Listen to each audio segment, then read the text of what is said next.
Hello! It has been a while since I've done an actual video. The last thing I put up on my channel was just audio because I didn't feel like being in front of the camera that day, and I think it was late at night also. But here I am. I got inspired to do something. So,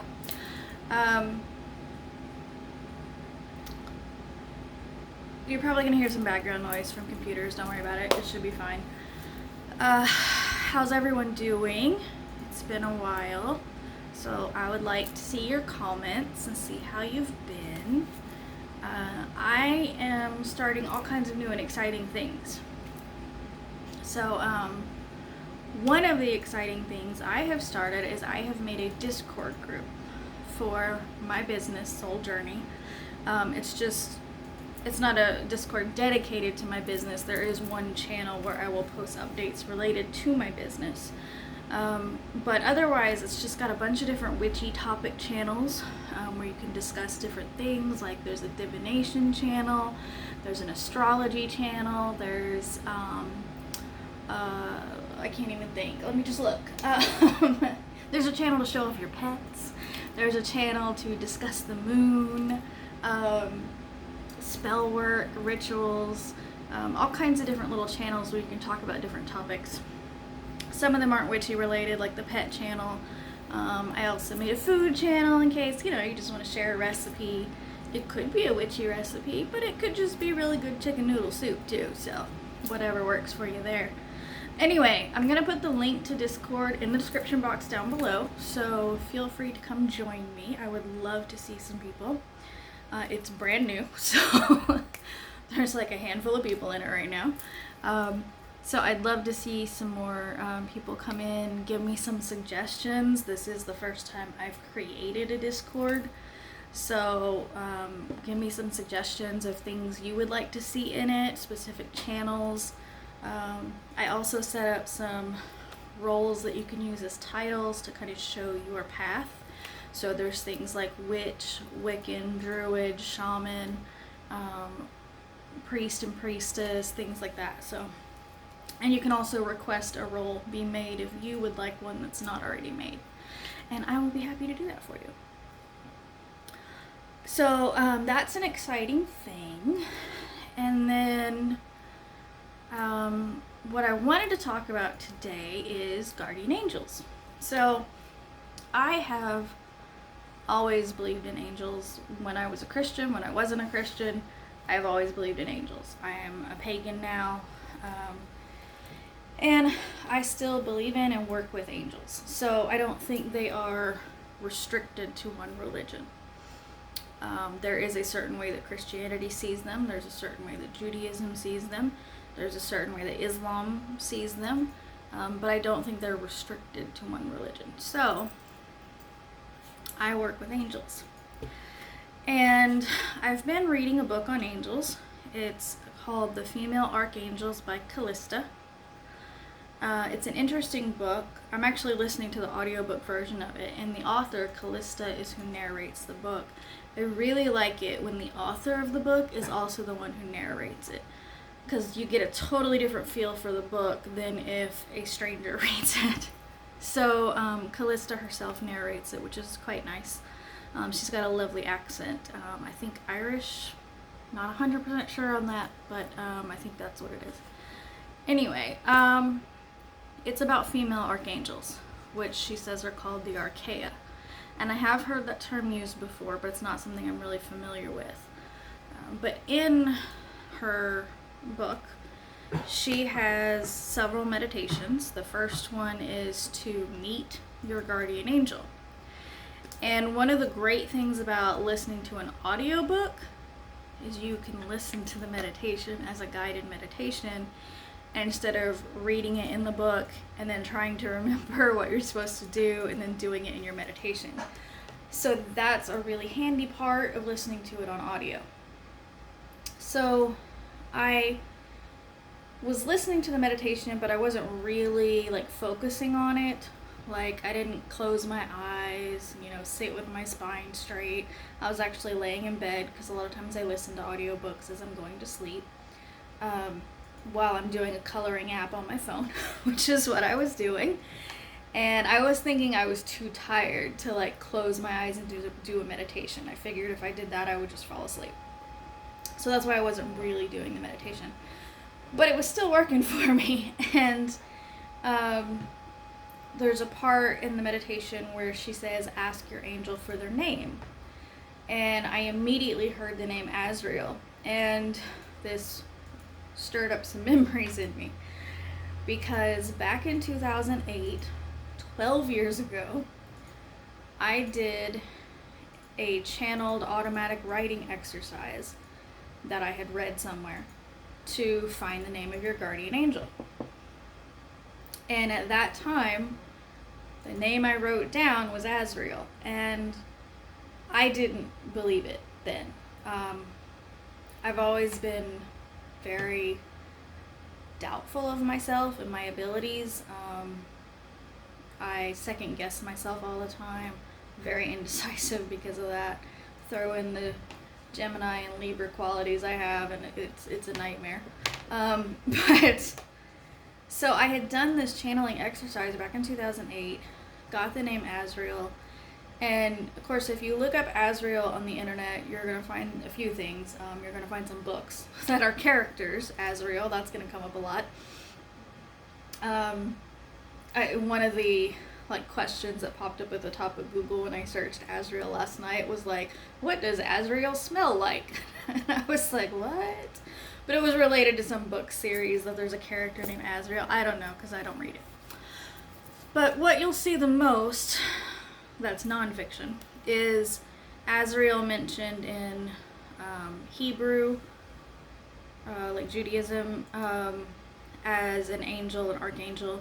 And then in Islam is where Azrael, I believe, if I recall correctly, was first associated with death. He's considered the angel of death. And he's considered a psychopomp. Not that he brings death.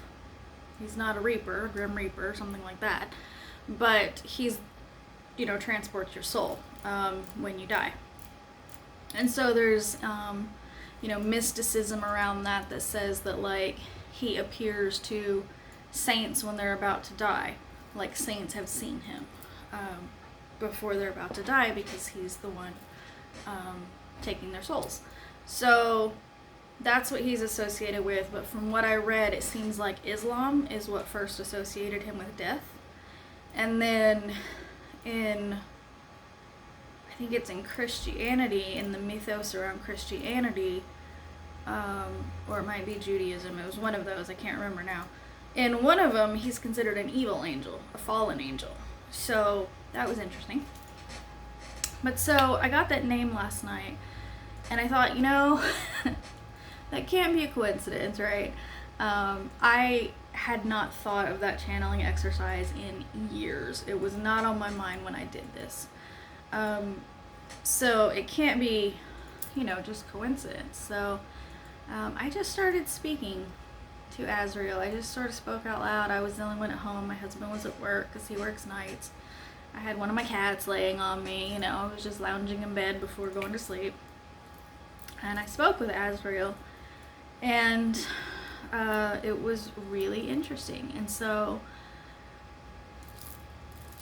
first of all, I don't know how accurate that information on the internet is about Azrael. I don't know if he truly is associated with death or not, but I found it interesting because when it comes to deities, gods and goddesses, goddesses come in and out of my life all the time. I don't have just one goddess who's with me all the time. Most recently, Hecate has been working with me on the crone archetype and things like that. Prior to that, it was Aphrodite I worked with for a little bit, so goddesses come in and out. But for gods, I have a patron, and that is Anubis. And if you know about Anubis in Egyptian mythology, he is a psychopomp also.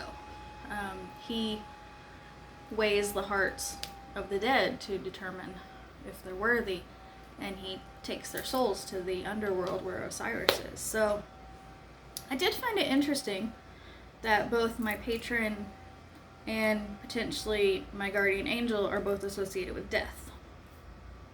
Interesting coincidence. I'm not sure how legit that is, but it's fun. And so I talked to Azrael a little bit. I laughed about some of the depictions of him. Let me hang on. I have to read you this one description of him. I'm just going to type it in on my computer. If you've ever paid attention to angel descriptions in the Bible, then you know the way angels are physically described is absolutely terrifying. Like, just terrifying. And you can understand why people in the Bible who were faced with an angel just like fell to their knees and were like catatonic, like, because they're terrifying looking. So this is on Wikipedia about Azrael. In one description, he has 4 faces, 4,000 wings, and 70,000 feet, and his whole body consists of eyes and tongues, whose number corresponds to the number of men inhabiting the earth. Doesn't that sound pleasant? I wouldn't want to see that. Also, who needs 70,000 feet? Why do you need 70,000 feet? Why do you need 4,000 wings? I don't understand. So I read this last night while I was talking to Azrael, and I laughed, and I said, if this is your actual form, don't ever show me that. If this is accurate, I don't want to see it, because that would terrify me. So I had a good conversation with Azrael, though, and I learned something else about myself. It brought up the whole doubting myself thing with remembering the channeled writing I did, and we like worked through that. I mean, at least we found the cause of it. So I realized that the cause why I doubt myself so much, why I second guess myself, why I don't seem to trust my intuition and things like that, is because as a child, I didn't have the best childhood, and one of the things that wasn't great is my family never believed anything I said. They always said I was lying. I was called liar many times. And I realized, talking with Azrael last night about this, that when I was a child, I took that to heart as that I was a liar and I wasn't to be believed. And so that has affected me throughout my whole life. But now that I know that's the cause of it, I can work on fixing it. It's not going to be an overnight change, obviously.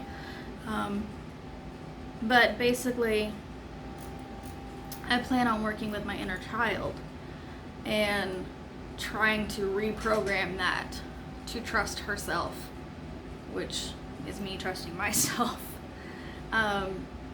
And so I started working on that last night with Azrael, and that was really interesting. And another thing that came up while I was talking to Azrael. So we all typically have some clair ability, whether it's clairvoyance, clairsentience, clairaudience, clair whatever. I forget what all there are. I think there are like 5 of them. Mine tends to be in the form of clairsentience and claircognizance. Those are the 2 that I tend to get. I get feelings, or I literally just know the answer to something and I don't know how I know it. It just pops into my head. And so that's the one I hear the most. Like when I was speaking to Azrael, if there was a response from him, that's how I heard it. It was just like this instant thought in my head. And, still in my voice, like the voice in my head is. But it didn't come from me. So I had this thought. I was like, to me, and I'm not clairvoyant or clairaudient, but to me, clairvoyant seeing and clairaudient hearing would be more what's the word I'm looking for? Like tangible. Like if you see something or you hear something, I feel like not having those abilities myself, I feel like it would be easier to not doubt it and not just be like, oh, I just made that up. You know what I mean? Whereas I feel like claircognizance and clairsentience that I have are so easy to doubt. Now, I could be wrong. If any of you out there have clairaudience or clairvoyance and you doubt yourself, you doubt whether or not it's true, please tell me. I'd love to hear your stories anyway. I'd love to hear how that manifests for you, because I'm so curious, because I don't experience those. And you know, the grass is always greener on the other side, that kind of thing. So I asked Azrael, I'm like, why me, someone who doubts myself so much, why is my clair something that is so easily doubted? And he just immediately responded in my head with, so you'll work on it.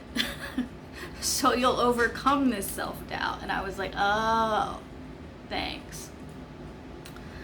So that's what I'm working on these days. And it all started with meeting my guardian angels. So that's my story from last night. It was a very eventful night in bed, let me tell you. From the time I went to bed to the time I went to sleep was about an hour and a half. And during that hour and a half, I was listening to Callista's audiobook and talking to Azrael and working through some shit. So, I mean, I'm really glad. Like, I feel better about it. I feel like I made a breakthrough, you know, figuring out where the self-doubt comes from, because I feel like if you don't know where it comes from, if you don't know the root of it, that it's harder to work on it, to improve it, to fix it, whatever. If you don't, it's like if you're ill and you just treat the symptoms, it's possible the illness will go away on its own. But if you know the cause of it and you can treat the cause, that's gonna work better than treating just the symptoms. So I was really glad to kind of have that breakthrough. And it was really good to just talk to Azrael and just, it was a little awkward because I felt the need to speak out loud.